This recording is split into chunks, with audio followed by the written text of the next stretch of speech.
fia fatalo fam fa felo ia tu le nei foi vaenga o tato por kalame fa ngasa solo ia ai mai sel tu tua ma le o nanga fatalo fa tu le mai mai al puleanga sa mo apia mai ona ao se o lava se a Peter Titi fatalo fa tato tu no yo tu langa fa pe ia fatalo fa tu I wo pa anga tato por kalame nei la tu uma la lo fia pe e muli ia mata tu ia lunga le nei por kalame vai sta tasi le por kalame le nei fa ngoi na tu por fa tu tua o le tau longo ia o le fa mo nei vai aso le foa fio mai le fionga pa tele pa ta sala leota pa pe fo le fionga fa tu ia niva eti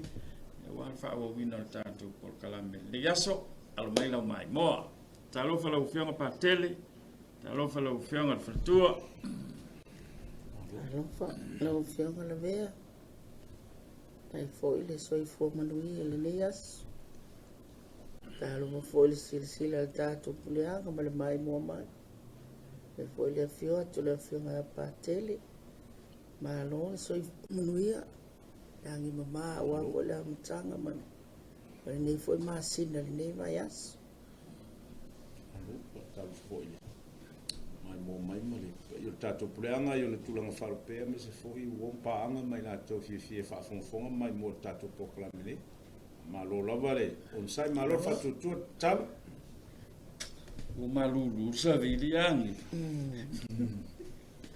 e se to nga malulu le o mo e tato o pe o sa wala malulu sa o mal fa mai fulu ya o mal malulu ya un aso fo malolo ina lo be ya isi e fa o ye mo fiel fulu pe o sa mo fa tu le ye fulu le tape ne yo lo ngasang se ai a me sa fa na a o le fa ma le bars le lo ya o le man yo malulu fo e ko se fia ile pa o mo e malulu no te mo mo official me so ili fo ya no pa o ya se me le e natural ele sabili foi male e malulu lo e tato o se e a manuia ma se e fo e mai le tua ia o se e fo e fa mo pe ele fo ele se missa a fa po lulu ia le ia fu mo ia e se ele tau vela ma tau malulu tau vela pe e vai ele tino okay, lo tangata lo all vai ke minge ko malulu le southern hemisphere ele currently sa wa ngai la lo south pole ngai no ne le pe e ke vai pe malulu se tangata to anga ta ya o mas le misisa e malulu se la to le to malulu ele tai na malama o mo ta lo pa yo ta e no mali ta no ya pe fia la ko le malulu se le sau ya o swing o le tau ai lo le swing ai lo va ya tu yo walo ya possession ai lo forma nga I lo forma ya e fo ia il fa fitauli ya tatu ia yo va ya so lo na sful fa ni lo va tsanga masan ya ai il ka lena la va ia le ka le sia cattolico pe on tatu tal novo I telo tatu por kala ele ai se vaenga fu ile fa mai mau o le tausanga ua mai o le leva tau eu vou lá I masina taitas o le vai aso o aso ua iai lapa ia pe la ona tatu iai fu ni masina o you like o le masina le nei o le sulfanga sangata ya fatasi ai mai si tupunga masani ale kale sia fa tomo masina ne ulai la o fiong pat le pa pe lo fiong al fatu so lo ngalo be yo le kale sia ele na ia soifua fale aso o mantu tamanga ma yo leia ya so payaso masina matausanga to le kalena e soifua maulai il sabolinga marfenga malang e pe foi lá na ia le nei masina o you like o masina tene o masina o yuni ia e fa mamalo le kalesia o masina o filinga pa ia ia vai atu masina o yuni me o tato folau le nei masina o yulai masina lo no fito le nei tau sanga o le masina e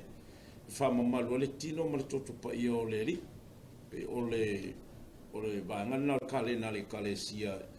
ile nei masina o tato falem tato savalia ia le vai a sumo mol masina o yulai fa taun fa malwaile ia le tino ma le tot pa yo yesu ia epe ole talanga le nal kale nolo ia nei ia mane fo ile fa manatu e to anga ya sia le eukaristia o le malosi anga le o tato fa tutua male manole tua e pa mai ma fo mai le fa malolonga ia male malosi ia mesel to fa manino fo mai le lio tato to anga mafuta i le eukaristia tali le sakramenta ma le tau i aso uma pe afa pe ele ai o le aso sa tau na mo misaya samas fa sa a tali ali foi pe te feilo ia Yesu taimel komnio ia e tati tiro al tino pa ia we lungo lo kalima ia ma fau ia ele so tanga va lata le ole tua molonanu ia tato ole ola le ole soifua tangata ole fio ai o le tino malon to pa ia fanga tato ia mesole ole toto pa ia ole ina masoe ai mamalingi ole fai lungo le fao tanga le ola ve ina tato ia pe ole tala le nei masina o tato patpatia fa mamalo le masina to the sacred body and precious blood o tato le faola ia so maso ma nei fo i fa masani fo ia i fa so fitanga te tawana o mai tato asiasi le eukaristia e o taio misa sina talo le o na o mo misa talo fa tai le tu e taliswa ia le ngato fo ile a wasolo vai aso e foi po kala me mtanga wenga maulo ole fatunga po le asisinga eukaristia le ia fiafi o aso noa po le astofi o lautongia po le solulu e po le labar fe fia o po tia konolo ia le vai na matsoso ia ole safo ile tarstolo ia fa popo ile le fatunga le sacramento eukaristia le exposition ma le adoration ia o vanga tawo ma le olo nei masina o le tawo le olo ia ma pe e empty tato tu lo le man pale ai va nga yo soifua le tua e ola soifua ai le ola fapa ia ino le nu le tu pe ang sala pe ka ke vai ma tato tate lo ele ato to no mole tu ai pe ka ke to tu li lo pe sa fa i lo mole eukaristia ia pe o ina la ngona i fo le loto ma fon fana e pe ia fo le lokta ta i to tangata lo o tangata fatawa ia e pe i wa e po le alo ka vai ma lo ka vale e tati au ngala mo manga va mo sakramento lo eukaristia pe o le singa ai ta ole nei masina i mo nganga fetuleni e asiasi ma tali sua ma tali le ri ia ni foi temi a morko sir sakramento falenga e mana e telu sili atu le pe o le ngale o temi o le misa sa ina ia to fa mnatu fo ia tato le fa tu katoliko a o tato tali sua el tino mal to pa io le ri au ka ko ya ko ma sis fa mu ya o fa mu ya sili o le fio Yesu la kamalo fa lo ngie lo taloto mo lo fina ngal tala no ma talo le o ya Yesu le ai ma se si fa mu ya ngai sili atu i lo le tali ali ya Yesu o le pikle o fa tu tuam ia ma le si va nga tau o lo tato mi sem tanga le ia e awai e so tanga va malata i maleri i lo tato tali sua ia ale talo lo lunga le fo se talo e silio na ta wa ma mo lunga e silia lo talo le kalesia o le taulang per misa o le talo sili le na ta o le kalesia o le misa sa io malo sa no le fio pa fetai ke lo le wo sa mo fe pa tele wi ngai fa lo telefone sakramento le eukaristia ia le tino ma le toto ia e mai tau fo i tatou sauninga ia pe fo on sauno na vea e tofu ale masina ma lona aso failongaina ta ua na tatou ekalesia ai atilo fo i sisitu Ia e mo ia e whaelongaina ia isi feast day maasina te itasi. Ai o le sakala meta leo le Eucharistia. E le mawhai o na tua au noa fo ile pe le mawhai o na le whaia. Whaatau nuina. E ala le whai o whaatuunga. Ia whai fo ile o tatalo pe o na maasani ai. Ia o atu fo le nua le atua whai le lātou po kalame. Ia o le tāua na pe o le malo si anga fo le na le whaatua tātou e kādesia. Ka solo mai ale fo le nei maasina. Ia le usa no pa tele. Ia o le maasina fo le nei. O le fo ua. O sa uni sangata ana. Ia ele aso ana mai a kimo. Se tasi fo i o toa manu fo le kālesia ila ua nei. O le pe ua ave masuru fanga o sangata ana. Ale pule anga. Ia o lona mata mo fia fo ila. Uomu fo ila na whaaturu langa bae ngai. Ia mata le novena le aso sifuru valu le maasina nei. Ia o tina u ma le kālesia a wai u mai tono sangatana. E se iwa ngana fo ia se stina ele o mana o ia fia maua ia le wala awina ia ona le awai lea. A le tā u o le surufanga nei mo tina u ma o le kālesia. Ia le mesa ia e tate ta malama mai na mai tau e umai lo lea o ngai mua mua. Ia tate aru ese me le whātau sa ngai mua mua. Tau sanga mulimulia e whae e lola tamaria. Ia sangata ana. O se tina fo e silo na tāua fo i. Il tātou e kālesia ma le whaatutuanga o le usuru whai tina uma.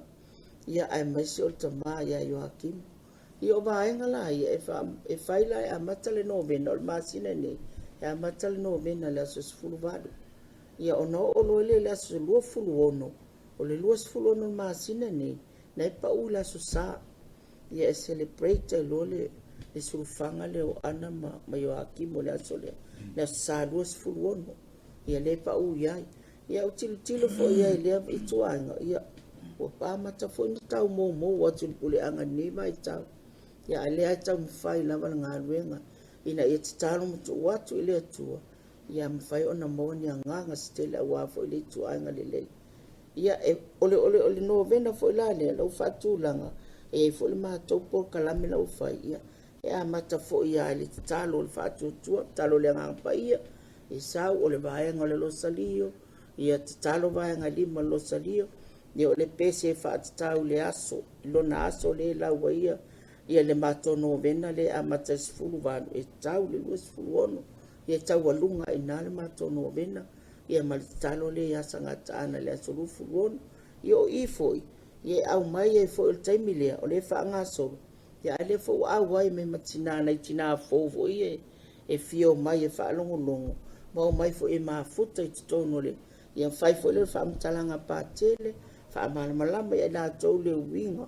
O le sangata ana i le aso Ioana o Iakimo maana. Ia na tau mwhai fo i le ta pena i la tau. Ia wafo i le tu ainga. Ia na ole le aso le lusfulu ono. Ia whae e fo i la tau maaria. Wa au wai na i nei tina i tutono le kāresia. Ia meso le tu ainga le sangata ana. Ia u whaatele ato atele ia mano noa ia nganga. Ia o le fo wa au wai mai ei le tu ainga le sanata anga. Tai pei fo i la ole umore sangata ana le tu ainga le. Ai to e se atu fo i la le au tau fo i nei vai tau. Ia le fo tato wa. Ia le o toi amata ono toi le lei mga solo mai ia le au tau e toi wha ta pena o la tuanga au wa fo i tau mo whaingo le au tau.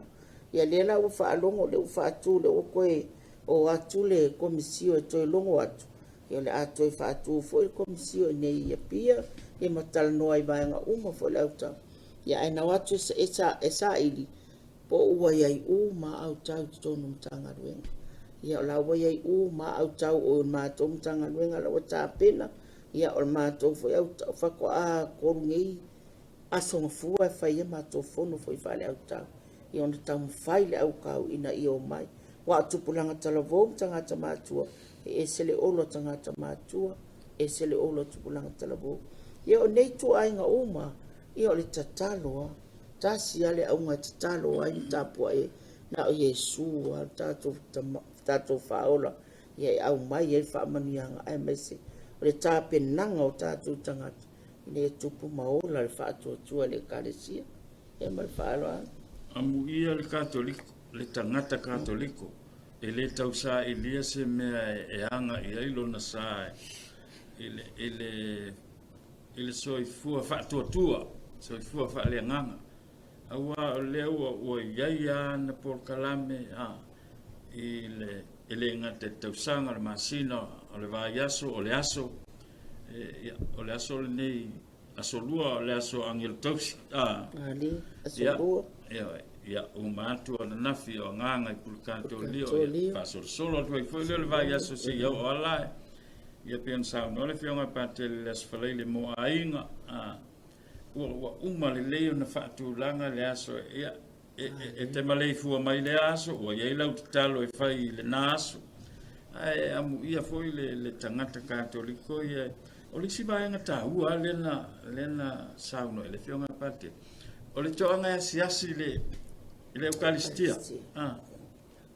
e asi tinā e sau mai i le itule e asiasi ai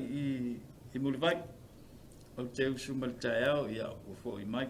ia te vae atu isi taimi ua savali atu ia ona mafitau ia na le ilano lana tue utulaʻu vai o i le ana o maria o fai aku soli kau foʻi iai foʻi kou falesā ae fai mai sitina so le se la veo que la cula local mak falsa yo ngale o es ngangole ya a le sina va en tau ya pe foi la tu ai nga fa fita o le local falsa ala e fia talo fia mafuta fia se tanga ya el mele fe la tala o estinal na ya si ma le eucaristia ya o le si foi na va en tau o le wala nga ele misale si o ile nula yai ona o le bave na usu malinga luen ale mol misa ile ulis fulua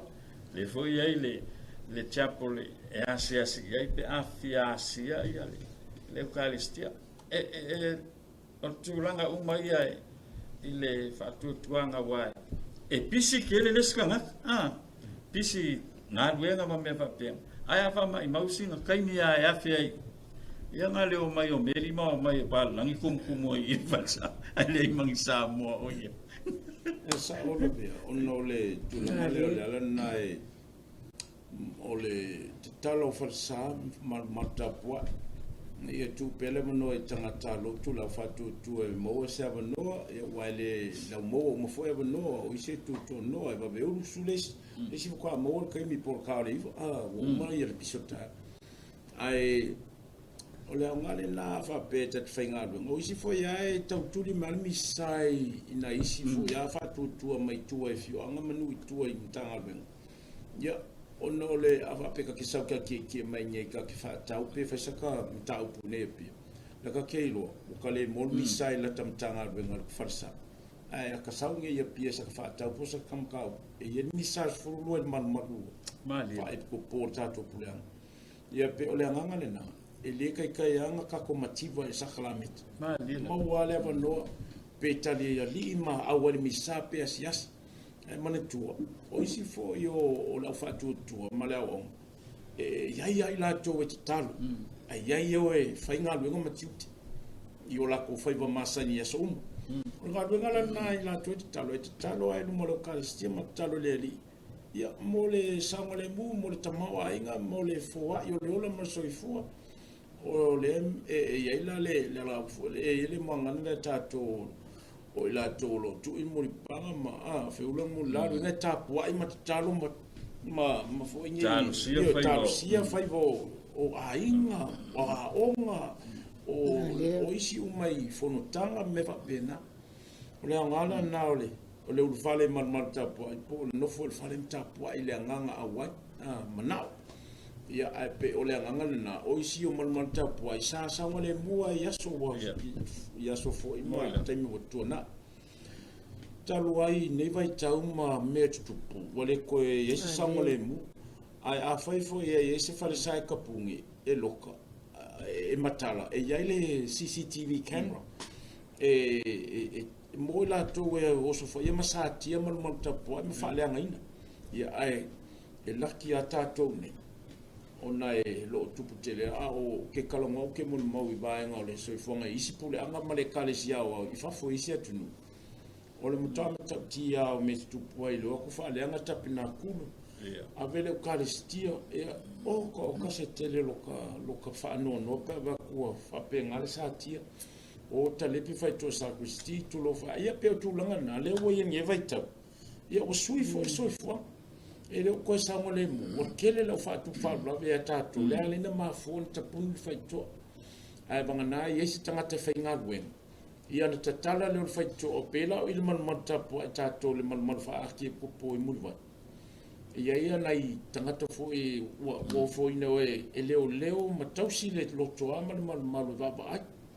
pe ia ni tanga to fo ia la nga le malu ma le leia le ma tatala le farsa o nolo ia la to e leo ina le farsa bo te tau e fo na tongi la to wa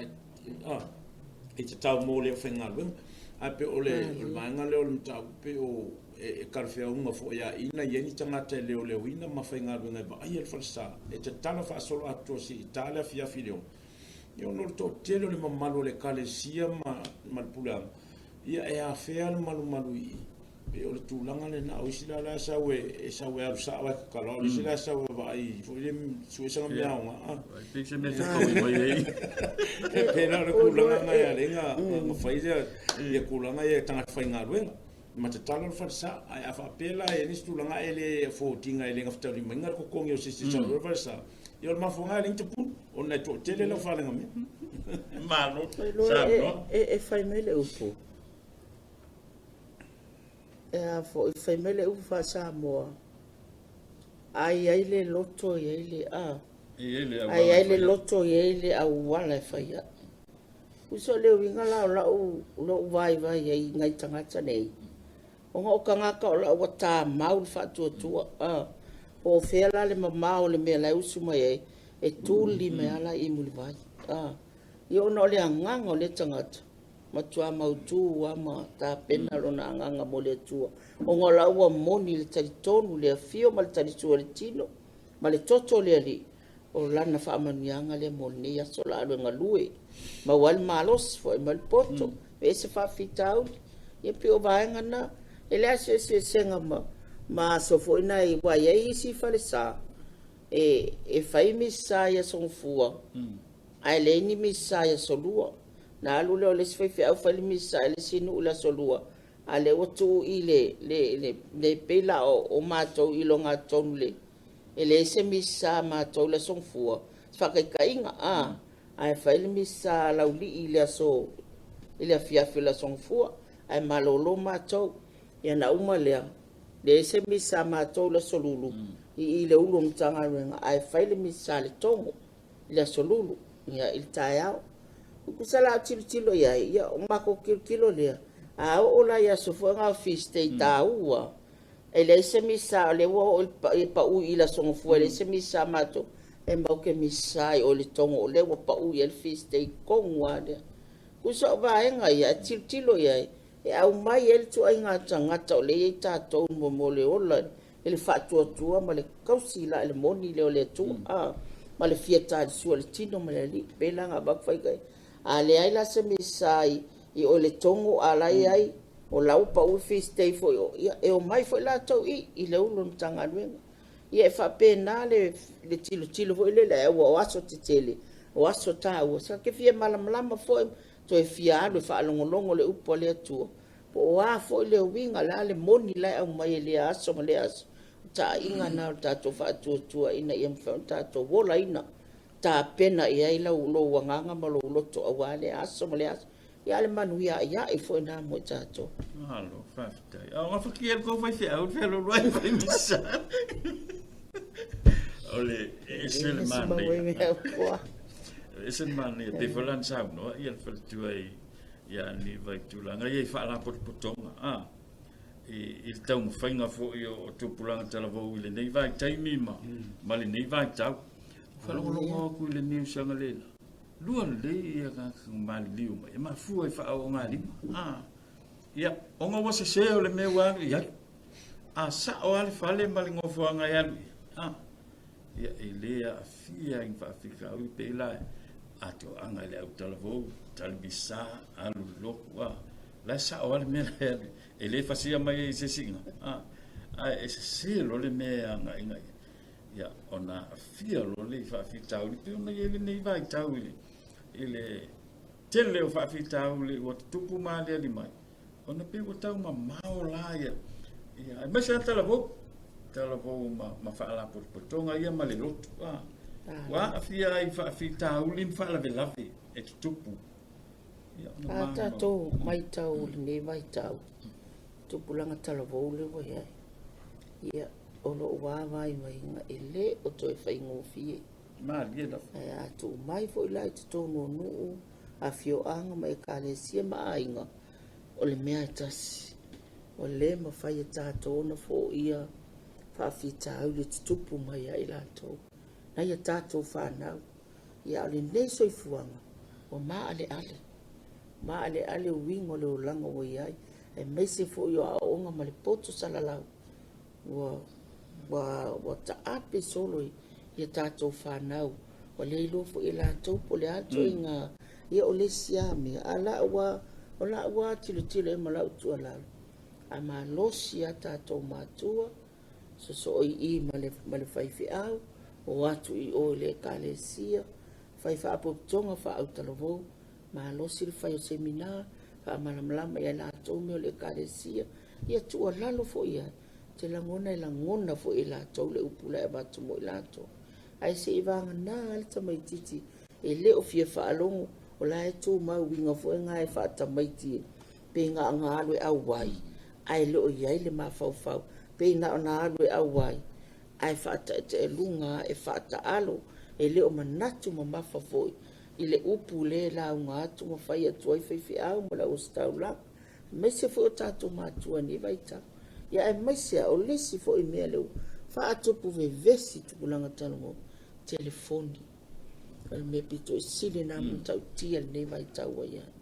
ia e moʻo iā e lelei le telefoni e a lelei foʻi na faaogā i le fanau tatou uma la e tupu a mea o faafitau i le faapenei e paula le mea o le malosi o le tatou aʻoaʻoga faaleagaga ma au mai totonu ina ia faini semina faini faatalaleiga ina ia mafai ona tosoaina ma tosina mai latou e o mai e mafuta i le atua e ala i le ekalesia ia ona tatou vaai tuvoi lea ia e iai ana isi ua sui e iai foʻi na isi tamaitia e pei e tumau a ai ai alagona e alualua i ua foʻi lelei faamaniaga mai le tupu nia le o le sivaega ua manai ala tamatamata atu i taulaga paia o le misa e maise foʻi le mea o loo matou faasolo ai nei ua sosolo lelei a ia maise ala taimia o taulaga pe foʻi na tatou talanoa ai ua iloa e le taupou le vaega e alu atu ia faauauai lana ma tafaioi ai toe pau a le sivaega la e tatevaai ai i le taimia le o le taulaga o le koe game fole le lai alu ala sauniga o le eukalistia ma alae fai a faaulaga ma kufa keukusi i le kaimi le alau alu le tatalo o le eukalistia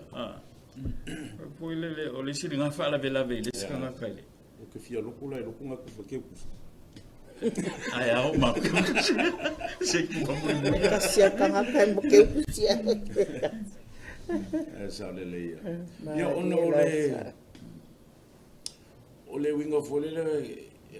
o ke loa a le sosolo le misasa e le isi mea le a umi e fole moringa e maua le lei mari vai pano ma le taimi o le moringa e wha ula umai e le sosolo e le wha ua uina le misasa ia e te taua le o stau langa ma la tia kono e nga wha kalangoa ma whaise minga o ngā mea e kusai fo e mai e vai e ala fo ina umi le moringa o le fiu e wha atari na wahalu le pesi ka kalongo fa soa i foi fa mea ia tapena le fa manatu tangata fa man mole ia a karo kai mo la pese alu mole ai no fiu fa kalin la wa usul foi pe wa la sanga kapenga ma la fe vai mai di mai ko le se o le mea ka mo e ka mo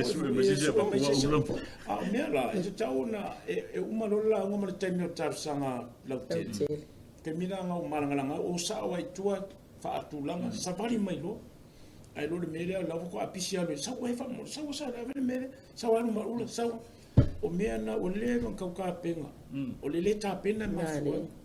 ai tau fe le o sta ula se ka ko la ki mau pe se fa manga yo ingol mori wa le fa penga sa wa uma lo tuna no i se fa uma lo au susu mali per pese ia uma lo le temel mori nga ma me tau fati uma le fa wa lo Olisi vanga tau pensando patele sa le patele. Ole meale ole e tau na fadi talo le ta sang lau tele. Olo itu e ta pena mai le. Akulo ulo ke kusi ole meale ole ako mea ai me fa pena. Ai se vanga nale a onga seni. E tuai le titi ona la se fa so polia umo al falsato a mulmuli le ole tau na. Ai ele se foi tu nga winga vo nga le. Tu so la ufa so atu meu supoli o le vai o le vino le ula pa tele bateu tu ai ata fai atu la ia i po se fin sa va tu le ula le ave ia e ko nga me funga fa mai ia kile ia tu so ko nga me foi le e mena o sa o le ave supoli o la i lumo ma ave le vai ma le vino ai le manga o le ave le ula le e fa pena isi me ta te vai ne ia ai after fia quelle fiado e fiado ma le ula patele ma te tu e che so lo celulo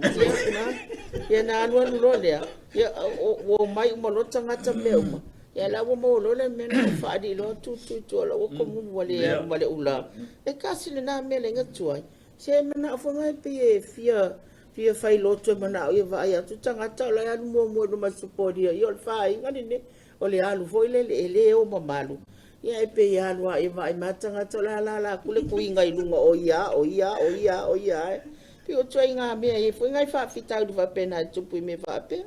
ai a mai lo uma ta sanga la tele o la o ready to uma le ia pol maftanga pol au tau o mai ave taulang ia o le bi inga sili le na e momoli le tu le taulang ai le sila mai le tu o la wale moni taulanga la mo mi sai ko mo so ala le yo taulanga i luma awa tu po me fa pena il tato wona ngat fa ingo tato misa ia me tau te titilo ia o le afenga no fo ia titilo i vai nga ia e ta pena le ia le kalesia le anga mtanga luenga ina ia so solo le misa awa ne ia se nga se pe se me tup fa la pe nai fa fita uli nai tatou e se tatou tulu ia mal tatou pule anga e tu langa fo yo taimir taulang pa yo misa ma yo iwa ia e ala fo nga kupule bebesima o le mala mo tatou a mala le tatou le wingo taulang pa ia ma ona toto ele ai se me ala kako se me kako ko fo bebesi fo tu o ke mal moria ia male ala ko ai ko o mai supori o sa pe mataita al me la ko la fo fia ko ko ile sangat sa wa ave me mo fo ai e ama yo leo e ma fu ai la ona bevesi ma le pisa ma le ona ile mana mai le winga o le mori o kala ko kai ko o mo fa ton sa wa ave le areto sa wa ave le wengo pa wanga a yengi se me va po manga kapenga le ngisi o la wa ko nga ke me molinga so le uso va lume le amis fenta le sa ngol ko ma fu ale be si male fa le tono tato tap na ngam sa ni ngalo o tato e ka ke o ku fu ai fa lu ka ko lo vinga fa tanga ta e fa le tu ai ka si le ban ka o fu yo le vai ta o tu planta lo e o le mena le ka ko ka mo fa wa mai le ese o tato tupulanga tano vo generation tupulanga le le swing o le vaitau swing o le soifoanga ma met tup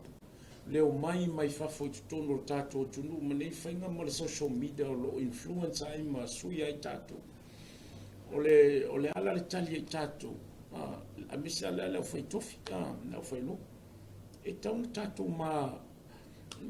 vongi matala e ni nga luenga mani me ai fa le nga e fai po kalang a le lang tu spa ia i lo fa sia o tu spa ia mo la kupula kalvo le va ya so mai va ma lo due ma la timo o lo kia ko le fai fi au le o lau te akono sosoani po falitua po ai lava i latou ai ai le agata ua le o mai fai le timi fai laga fesipaia faasoa ku'i ai se galuega e faatino e faaleo ai le uiga nau mai lai tupulanga tau alologa e foi ai ai si pokalami taloga faafiafiaga e faaalu ai le lako kaimi aua ge mai maua le o solo isi mese ma se le lao le vai le lai mafu ai ia a fai la na nofo isi ia mga faikio I pokalami manga ia la fai ala nga venga nga fai nga lo faikio ai le sa me fai mo nai tupulang pe ole nga venga le ala fai lut fai sa nga venga a mese vai taimire ne ole a le campaign ole say no to illegal drugs ole nga venga le o support langolang ole tatu fe au le na le ne vai ta ia ma sosoangi e whaalau loa ma o hao o le whiau nga o ea o makamwhai e occupy ia tupulanga e tutu mai tono nga tui a ini pokalame e occupy ma iai lato te me whaalu ai a ole le ngofo au no ia ma le tupo e o se ma le leo se me whai nga o la i tupulanga whaale tonu te lo isi mga ala ma me se o ia tupu men pe fea pe fiona ta ole nava ya son to na ine ma li we fo se ta se tu plan no le se te lo o me no fo fai o ma fo ai fo le mai ma o le fano le na so fo ma fi fo la toi ya le la mai ma ngele o mo fo ka fai no ka kai ta na mala ta lo la se o ne me a pe po kala me ta o fi ma ya la to ma le o ne me ai to solo mo la ya ta to o la o sta ulang to solo mo e o fai po kala me mangi me ma ngai e whao ngā i e tupula ave ia iawa no ma taime au ngā i e o tia kono so soangi o tātou umalapa ia ma nofua tofi umole kare si na ia so soangi ai a whai la o laka ika mele o laka ngā runga le whai ngā ore whaasea ma whaiti o ia o la mea ai fōe e fōa i mua ngā nei tupula Malo, sa mo patele o le si vanga tāu e whao Sofia ele o lau whai na mātumtanga lue. Wai wha PTA le mako le mātumtanga lue nga. A whai e pese lau li i le aso sale i le mtanga lue nga aso sa mua mātou. I o la tau e sa unie whai mga rie whaafitai. Ia wha sola tuai le i le tonga mua ri lele. Pe o mea ngā o isi pokalami na ua tawai atu. Ia lai pe ua ia lea ngā ngau tamiti. O to tele mai au li si foi. Au tala vou ia sa lein tamiti mako ngā. Ia ale ua tungu mai le whainga. Isi foi whainga le o whai. I whai ia i mo lato. Ia whai male mea leo le. Whai debate. Ia whai mai ngai ka alonga pe un sa ngopa ke le isi a tonai. Ia mai isi a sofo ngā holiday a ka kowal malo. Ia ai la ele tumu mea ngā mea o ta alonga mo mai foi la u whai whapena isi pokalami. Ia nā wau ia i loa lea wau i mai tonu. E o mai whai uka vai akura o isi ka mai ke fau la ki kilo. E o isi ta mai ti o isi au kalabou sa ko ngau ngau. Awa ko o kele mai ia le whai ngau mea ie. E tau tatai mai te tonu la tau o la whaare anganga. E tau mo whai mo le li ina ia kau ave esele pe o sa ngopa kele. E kau o ki pai elo la tu taimi fo ilea ia. Ia mawhai o nao mai e tala noa ma fia ilea tua me whai mo le li. Malo, sawa. Mande ele. Mane vul fa longo ile. Il fa so ale fiona patele. Isa o fa finge vuli e mo vai makapo i kalami. Le mane o le pokola me wale ta fatia no mai afo ia isi ia au isi afo ia te famela ngai lo se mea le kupole se mea pula. O ia o io o mea le tu pole kupo por kamapa ia po ai la vale la rolangi o mea uma le tu le tatu ti o fatino ma o ina tatu. Mane ia le bangilia fo I ana le la. O anga fia mo fo ko le ngilia ile ia tu talo. To I titi o tele sai to fie se le lava le fa ngarwe ia te talo ko kele fo ia sa o sa no nga fo ia si to ina si te ma fo ia ki pole o tu malo patile la kalongo no fa so fo ma le popo tu ila pompa ne fo ko ia le popo o tu ila le afiona pa ki ma ko kele ko fo fie ma ia o tone Ya sau no sto ino pa me e ko kire ai ko kire. Ya kai kara ka ke mo le le winga male nga sau no nga la finga arbat.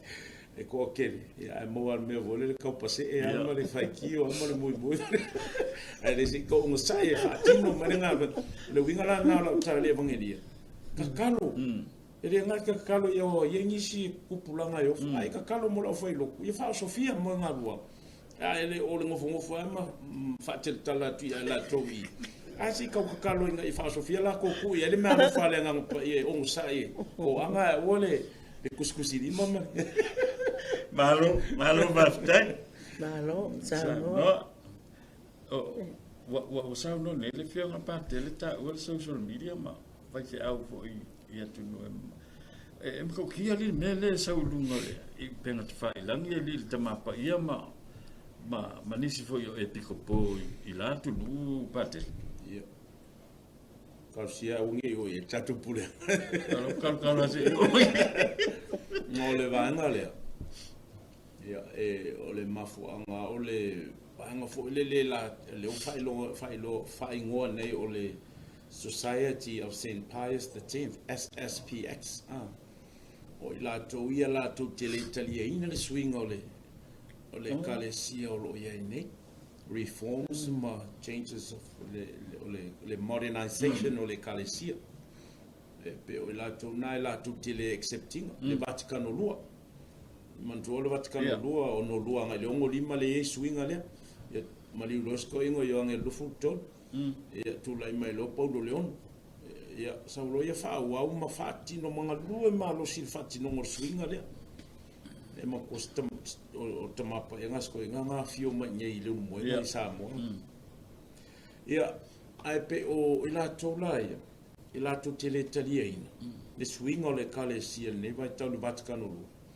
le lai na wala to e fai pe le mena ye mo traditionalists o ta wana la to tradition mga fa latina per tau lang pa ia mga o mai per tu pe ai fa sanga o le altan ai o kaliali e mo ko ai pipi o kali fa pe fusi fa pe o kali ma ongi makal kami uma e ko kuri vai e so vale ko ele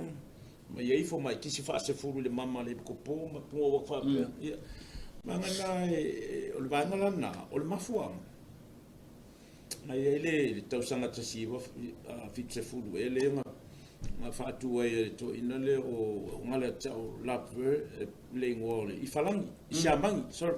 le la yele ko pole na yela nga fatu ina funding le tuai ngale le ko kele lola I tanga tau multa yele I le fengol misaile manga o e sui ya o nga yela nga o vai la mali mo folo nga yema fa le si ko pola a mankola ile kariai ile Vaticano ma le kalesia wa mankoko fia ingo tai o le kalesia po e kopo e tofiele ele tama pa ia e mo ia ila na fono te castries of meio e kopo ma le makatinali ai ila na fono ai pe o e mai le fa mauninga e fa maunia ma sanction pe la for ko ngolo e tama pa ia pa maunia ma mai longa ia le tu se ta o le pu le lau te mer fa fu po le fa u ia o tama pa ia sa wai le mel ai no fai e ko po ia ma fai ma fa wala ko ma piki ala ko e a un ma le longo ino Vatican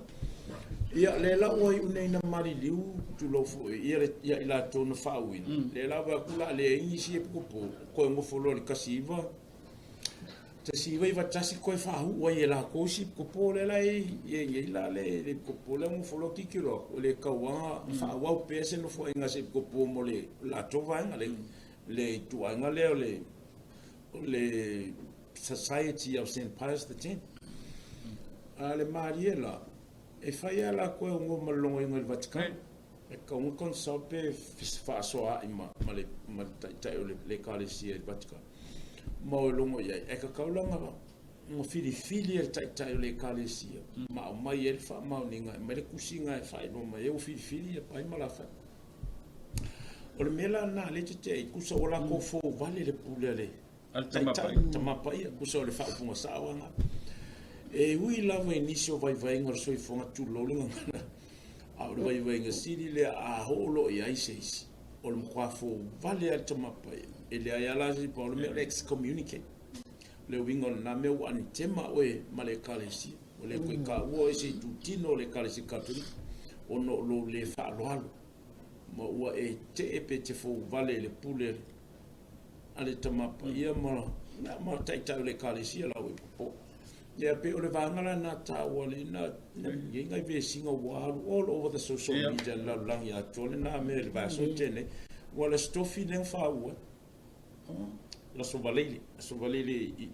ya kako la stofi i lunga i Switzerland na lo yeli no fonga tele ya le tuanga le ma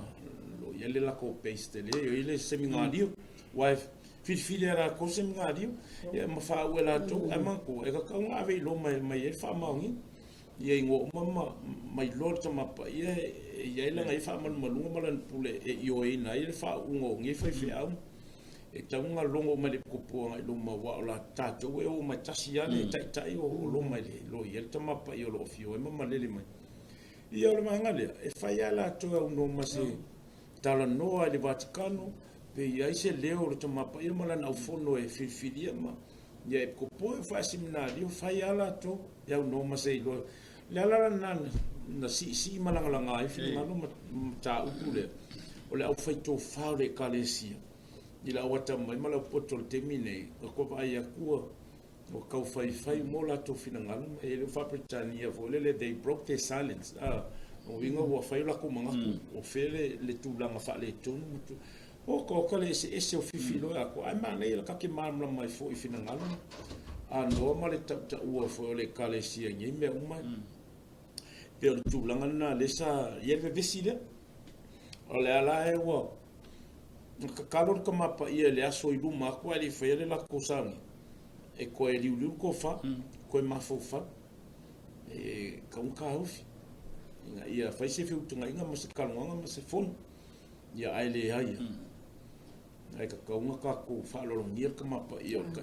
le le onga ngale ka le si ma le ko kuspai ngale ko fies ko ingo pete ia o te mapa ia o le sui o te mapa o le sui o pete o sui o Yesu o petelo o no sui la ia le nga no fo inga le ia te mapa ia fia o le losela ia le la pe ia o le tulanga le saftinga ima vevesi solo ne walo ia ave lor tu si malosia al temile o le fai le fono o te mapa ia le weekend tene e fai le fono le ko al te mapa ia ma katina le uma la na fai la ko fongo ngar kaiminga ia uma lola wala ia isi o ko po makatinali mai si o fongo fai o la ia le fongo ngai fili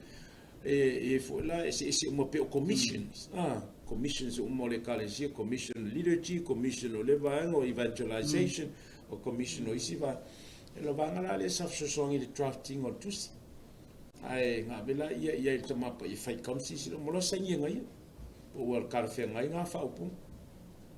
a wo kilo e kusinga a pia mai lungore o ko le malo si o fa upu la e fai kiu e lo fai kiu ai fa a ni mana to si pe o malo si ke fu o le excommunicating o tangata ne po wani tem ya pe le si la il so i fu i ska ka lo kuma la ngala fa pu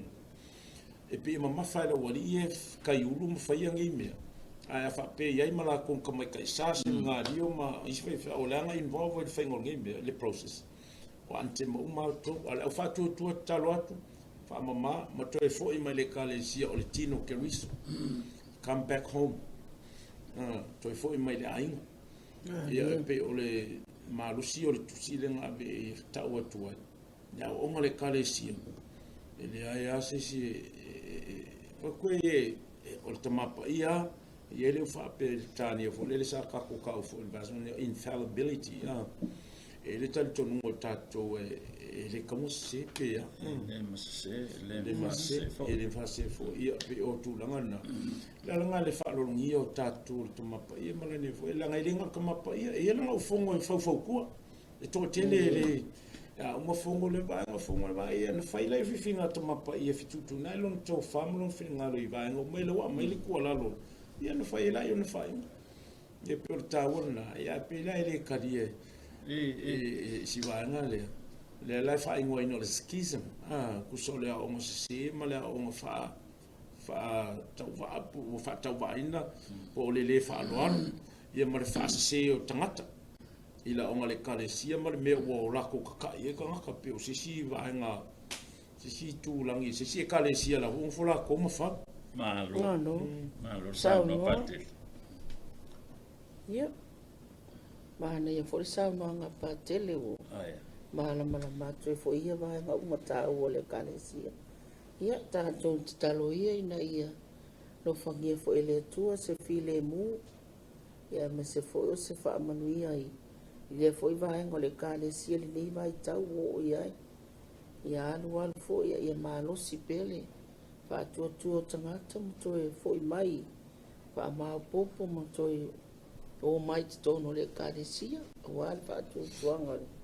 katoliko la lulang e malo na sa no fo ia vai ngata u fa longo foi malamanino ia e me o tupu le la lulang le kale sia ia tato wanga luenga tapo ai matalo na lia la matalo tu atu ilu mole tu ni mfaiona mau pele file mu le kale sia le lalang ia mai se le no fa fani o na tangata ke usiano pe le po le ngali o tangata le ya fia to matangata mata se to matangata ai o le whawhita ulia e ua e tau whona i ni whono whawhautua e piko pō ia e la tau ia e la kua o whonga e whaia la tau tonu whautua i matua la e pela o la kou ia ngā e pe o e ko o lua e piko pō na tuto e mai no whainga nā le ni whaia ne whau ia o le to ina nā le wha tai uru i latunga runga marisi e piko pō na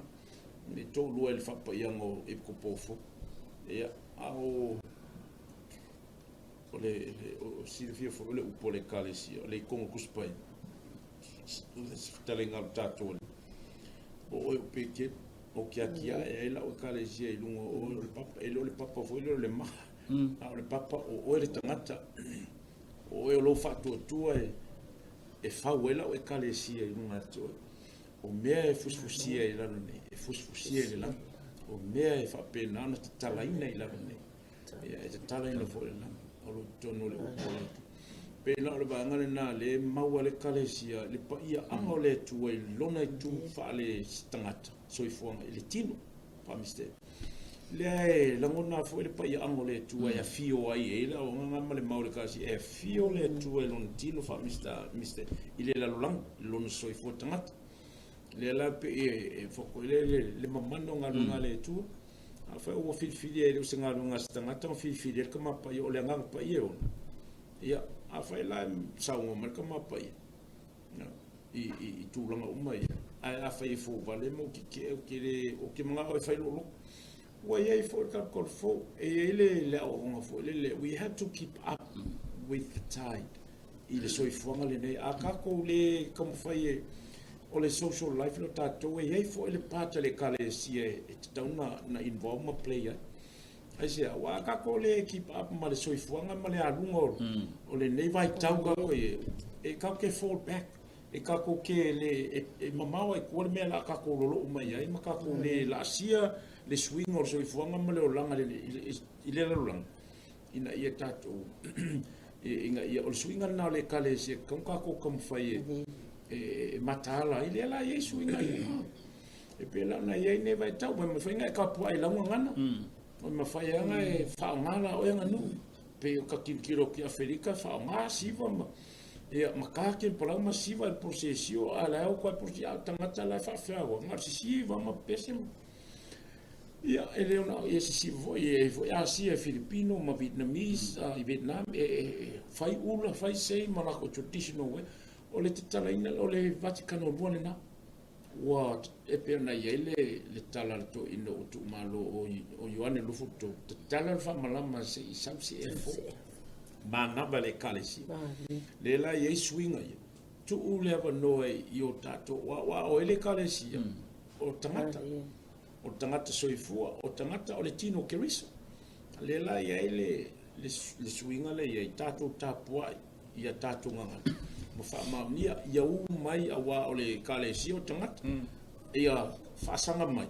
e foringo le tu o umar fengen kwai sa fiu au kirum ka sanga ia le wali ingar fengen kwai fiu ai foringo le tu ia pa wa kala ngang ba ia kwai pasi folo ia mo se le kiro fo ia o me ole mumu le afili sai le il pongo le la pa uma e ole fiu mai ole tu fengen tu ia o foi kiro sabiri fo fonga mai ia fe au man finanga ole ia ale la o umar keminga le la fa sanga wa uma ese wa le tu so ifu nga le tu le la lo langi nei tu tanga ia nga fiu mai so ifu ma kanga so ifu ka ko o la sanga la fiala le ko lo fa ali ta to lo nei tu tanga le la e le fa sanga mai halo mai le fa fi au pa o sin missa tali atu lo nanu o le tua ilona embodiment of fi au o le suiva ia le na le tu le missa mai le lo langi o le fi au i le talisuanga le ukuma talisuanga tino martoto o le profeta o ia ma o mose o yo elia o ia o yonge baptizo ia me umanga wa awai tonu le alanga o fasanga mai o le koe uma le tu o fasanga mai luma ina ia a fa pe kakalo mai a tali atu tangata i lo le mele pe a kalinga lo kwani misa le tu falatina na banga nai luma ko le Vaticano lo al Vaticano mo na le ia la vanga le fa wa antem non menga a fai mai fe au i kakalo ai karinga lo kwani misa me la ka o la kwani misa o la ko ka dia kakalo o le misa ia e pe o swinga na lo e tato e kakao ka ko ho fa kasi manga le tau i le swinga ne vai tau ina ia mo fai o ma so swangi pe o nga venga le kalesia fa mal mlamar fin ngalo le tu e ala i me tu por so fonga male o langa le nei ina ia fa sa wai e so fu ma ngango la tu o lo fa pe ngale o fa pa ina le nei kalesi oi le nei so fonga le kalesi ia pe o le malo ai sang tai lo fiong o tau i le mata tu teimi ia fa malu ko i ka fa no sa o me o que mo fa o manga que le vai na vai manga to fia le sa no patel e sala ina o emelo mal mai lo ia le bo ma tamo fia sa no anga ne so mai tau ina ni so vai ngole kalesie ele o mal mai foi o mato tangata ia fa tai le ia ta to sta lupea tu atu ile atua ia nei foi fa pitau le mane me o tupu le kalesia le lalolangi ina ia tatou tu atu ia te ia so ani mai po ai mai pe le ola fa le fatutua ma le malosi ma maango tangata i nei mawhai o na ola ile nu o le atua i se ola fa kerusiano a ia tupu ma ola ia nganga o le kalesia mo le lumanai aftai samo alo faftai ia salo le tatu por kalamel na mol ne yasu faftai tele la vai lau fiong patele faftai lau fiong at faltua ia ai mai se foi o le faftai tele le au mai moa ai mai se foi o woma pa anga tatu por kalamel ne tu por fatutua o tau long ia tatu felo ai foi il vai as fo tuli tau mai le so onga tatu por kalamel ia pe amo moli e loto so fua mana matu ola manuia to enga le so